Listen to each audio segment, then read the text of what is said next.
Russia's near-NATO miss in Poland. A good response would be to finally give Ukraine long-range ATACMS surface-to-surface missiles. Russia's reckless bombing in Ukraine has long run the risk of spilling into NATO border countries, and on Tuesday it did. 2 Polish farm workers died and a missile struck near a grain silo in the village of Przewodów, some 3 miles into Poland from the Ukrainian border. Russia denied attacking Poland.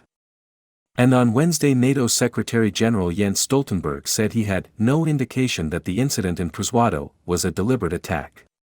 He added that NATO's preliminary analysis suggests it was likely caused by a Ukrainian air defense missile fired to defend Ukrainian territory against Russian cruise missile attacks.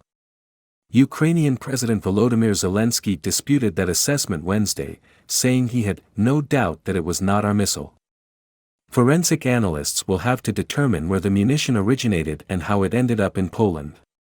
No one wants to see the war escalate into a direct NATO-Russia conflict, and it's understandable that the US and Mr. Stoltenberg work to calm anxieties. But the event is hardly reassuring because the fault is still Russia's. The Institute for the Study of War, which tracks the conflict, says Russia sent some 100 missiles into Ukraine on Tuesday, many at Lviv, some 40 miles from Poland. Since February 24 the Russians have repeatedly conducted attacks close to the Polish border.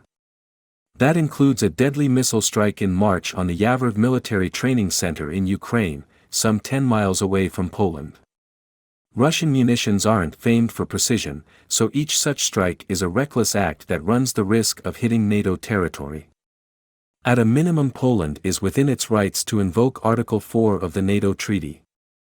That provision allows any member to bring an issue of concern for discussion by the North Atlantic Council, the alliance's principal political decision-making body.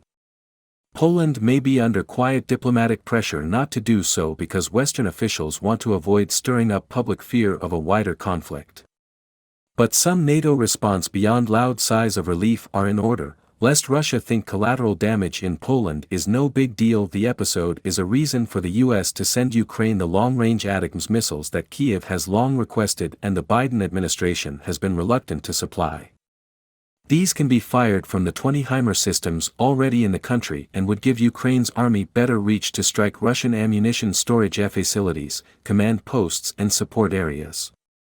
That would be a message to Russia to keep its war far from NATO's borders.